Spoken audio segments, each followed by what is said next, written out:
महिंद्रा और मोहम्मद, इसी नाम से शुरुआत हुई $39 बिलियन के महिंद्रा ग्रुप की। सपना तो था टाटा से भी बड़ा स्टील प्लांट लगाने का, और इसे पूरा करने के लिए फाउंडर को अपना घर तक बेचना पड़ा। कंपनी धीरे धीरे अपने पैरों पर खड़ी हो ही रही थी कि उनके पार्टनर मलिक गुलाम मोहम्मद साथ छोड़कर पाकिस्तान चले गए। लेकिन महिंद्रा ब्रदर्स का सपना बड़ा था और उन्होंने उसे सच कर भी दिखाया।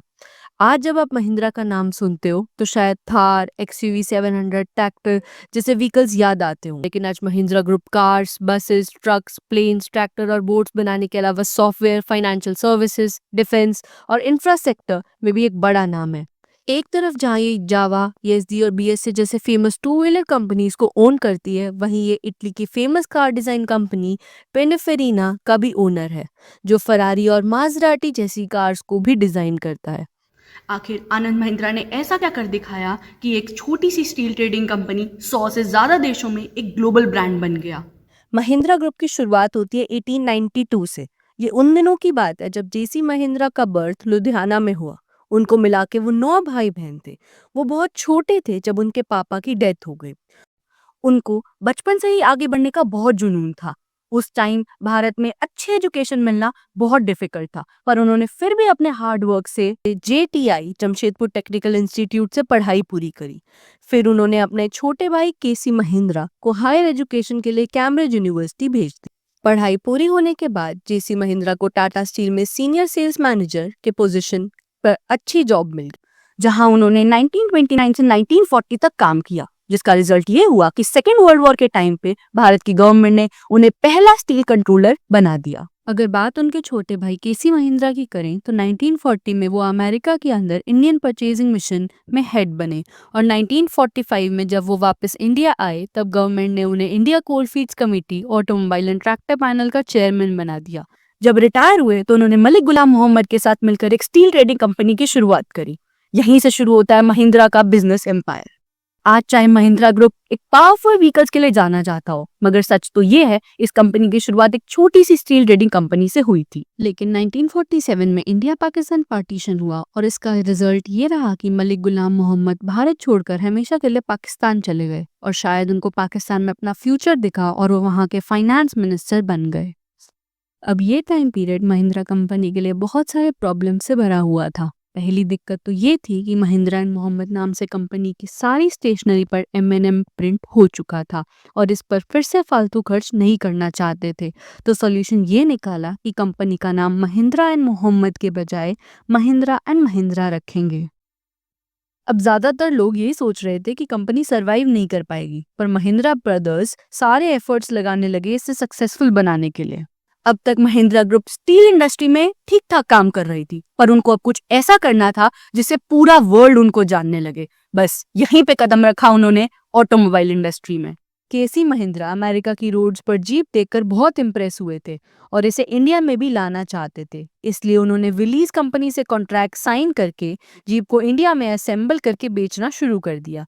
क्योंकि ये जीप सेकेंड वर्ल्ड वॉर के लिए मिलिट्री के लिए डिजाइन करी गई थी, तो ग्राउंड क्लियरेंस उस समय की खराब सड़कों के लिए बिल्कुल परफेक्ट थी। फॉर डिकेड्स महिंद्रा ने अपनी जीप से इंडियन रोड्स पर प्रेजेंस बनाई, और धीरे धीरे एक ऐसा नाम बन गया जो हर किसी को पता है। फिर 1951 में JC महिंद्रा और 1963 में KC महिंद्रा की डेथ हो गई। तब तक महिंद्रा ग्रुप अपने आप को एक स्ट्रॉन्ग कंपनी के रूप में एस्टैब्लिश कर चुका था। उसके बाद कंपनी की रिस्पॉन्सिबिलिटी KC महिंद्रा के बेटे केशव महिंद्रा के हाथों में आ गई। हालांकि यूनिवर्सिटी ऑफ पेंसिल्वेनिया अमेरिका से पढ़ाई करने के बाद 1947 में उन्होंने बोर्ड ज्वाइन करा, मगर इस टाइम पे उनके पास कोई स्पेसिफिक पोजीशन नहीं था। उन्होंने बिजनेस में डाइवर्सिफिकेशन करना शुरू करा, जिसका स्टार्ट उन्होंने ट्रैक्टर बिजनेस से करा, और जीप मैन्युफैक्चरिंग की सक्सेस से महिंद्रा ग्रुप का झुकाव ऑटोमोटिव सेक्टर की तरफ होने लगा। ईयर 1963 में अमेरिका की इंटरनेशनल हार्वेस्टर कंपनी के साथ एक टाई अप करके B275 ट्रैक्टर को लॉन्च किया। केशव महिंद्रा के लिए डाइवर्सिफिकेशन एक बड़ा चैलेंज था, क्योंकि 60s में गवर्नमेंट का रेगुलेशन आया जिससे अपने हिसाब से काम करना पॉसिबल ही नहीं था, क्योंकि जीप्स और ट्रैक्टर्स का कितना प्रोडक्शन करना है ये भी गवर्नमेंट ही डिसाइड करती थी। स्टिल ऐसे चैलेंजिंग एनवायरनमेंट में भी महिंद्रा ने इसे भी ओवरकम करा और व्हीकल्स एक्सपोर्ट करना शुरू कर दिया।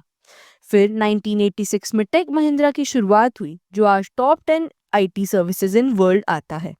फिर महिंद्रा ने हॉस्पिटैलिटी और टूरिज्म जैसे बिजनेसेस में एंट्री की और 1996 में क्लब महिंद्रा का पहला हॉलिडे रिजॉर्ट लॉन्च किया।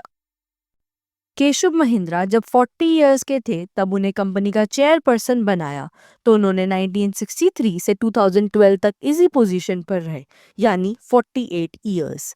महिंद्रा ने लगातार कंपनी की ग्रोथ के लिए बहुत मेहनत करी और ये सक्सेसफुल भी रहे। और अब अगर बात करें आनंद महिंद्रा, ग्रैंडसन ऑफ जेसी महिंद्रा, उनको पहले बिजनेस में कोई इंटरेस्ट नहीं था। वो फिल्म मेकिंग और फोटोग्राफी को अपना पैशन बनाना चाहते थे, लेकिन हार्वर्ड यूनिवर्सिटी से एमबीए करके आने के बाद 1981 में वो अपने स्टील डिवीजन यूजीन स्टील में नॉर्मल एम्प्लॉय की तरह ज्वाइन करा। धीरे धीरे उन्होंने अपने काम में इंटरेस्ट लेना शुरू करा और उनका प्रमोशन होता गया। 1991 में उन्हें महिंद्रा का डिप्टी मैनेजिंग डायरेक्टर बनाया गया, फिर 1997 में मैनेजिंग डायरेक्टर, 2001 में कंपनी का वाइस चेयरमैन बनाया गया, फिर 2012 में केशव महिंद्रा ने अपनी चेयरपर्सन की कुर्सी आनंद महिंद्रा को दे दी। इस टाइम तक अलग अलग सेक्टर्स में डाइवर्सिफिकेशन हो चुका था। इनका अपना अब तक कुछ भी नहीं था, सब कुछ फॉरेन कंट्रीज पे डिपेंड था, जिस वजह से प्रॉफिटेबिलिटी बहुत कम हो गई थी।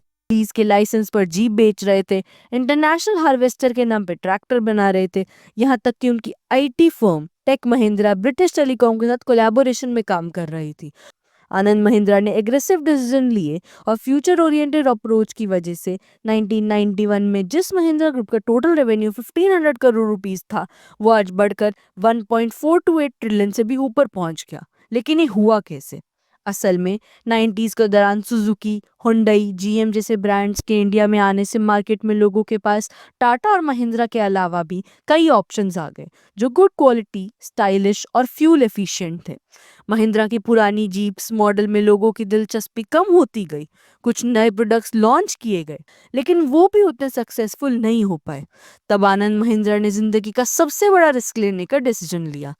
ईयर 1993 में उन्होंने अपनी R&D टीम को रीस्ट्रक्चर करा। पवन गोयनका, जो कि जनरल मोटर्स के इंडियन स्पेशलिस्ट थे, उनको अपनी टीम में शामिल करा। आनंद महिंद्रा ने एक इमरजेंसी मीटिंग बुलाई और पवन गोयनका से पूछा, एक नए प्लेटफॉर्म पर एक इंडियन कॉम्पैक्ट एसयूवी डिजाइन करने का खर्च कितना होगा? जवाब मिला, 1000 करोड़। ये महिंद्रा ग्रुप के 4 साल के प्रॉफिट से भी ज्यादा था, लेकिन आनंद महिंद्रा ने कॉस्ट कटिंग करके इसे 600 करोड़ में अप्रूव करवाया। 2002 में आई स्कॉर्पियो, जो महिंद्रा की तकदीर बदलने वाली थी। इससे 2 साल पहले इन हाउस इंजन के साथ बोलेरो लॉन्च हुई थी और दोनों गाड़ियों ने मार्केट में धमाका कर दिया। बाद में XUV 300, XUV 500 और थार लॉन्च हुई।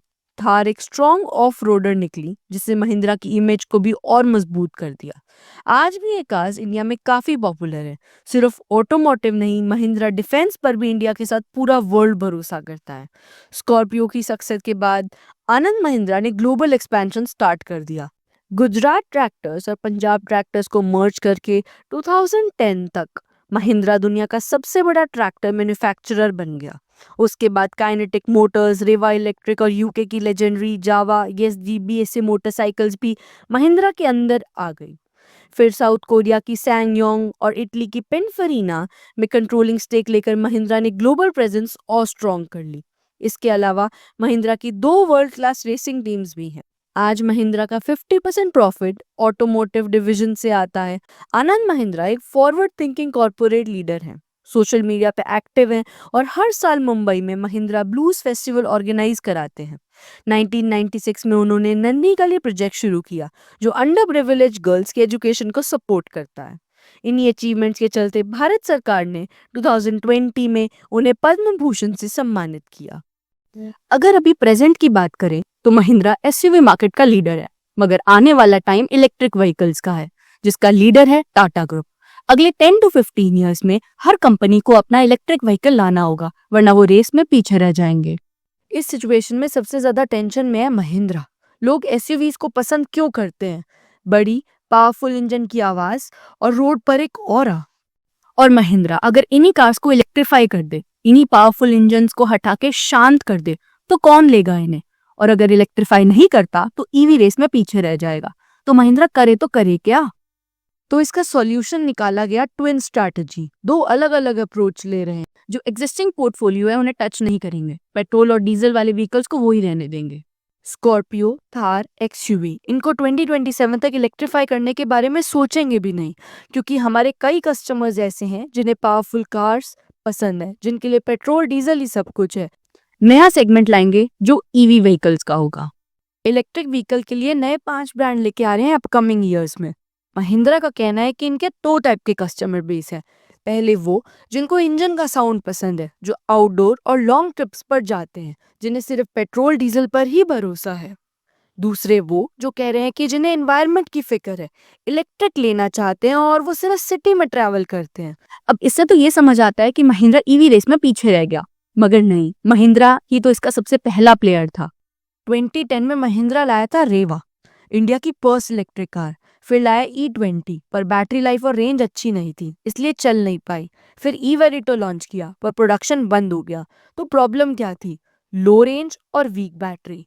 अब जो नई ईवी मॉडल्स आने वाले हैं, उनकी रेंज है 650 से 750 किलोमीटर, बैटरी कैपेसिटी 62 से 80 kilowatt per hour, speed 0 to 100 in 5 seconds.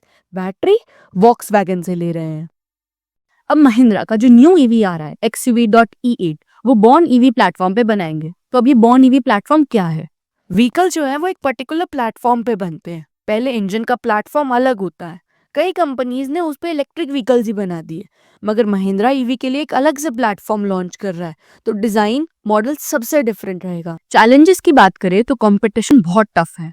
Tata Motors ने अभी 75% ईवी मार्केट को होल्ड कर रखा है। टाटा भी नए मॉडल्स लाने वाला है, तो महिंद्रा को अप टू डेट रहना पड़ेगा। इस रेस के लिए टाटा ने 1 बिलियन रेस कर लिया है और महिंद्रा ने 10,000 करोड़ इन्वेस्टमेंट प्लान कर रखा है। एक और बड़ा इशू है सप्लाई चेन। महिंद्रा व्हीकल्स की डिमांड तो बहुत होती है, मगर उसकी सप्लाई उतनी नहीं हो पाती। XUV 700 जिसकी वेटिंग 14 से 24 मंथ्स की थी, अगर ये इशू सॉल्व हो जाते हैं तो महिंद्रा ईवी रेंज में भी बहुत अच्छा कर सकता है।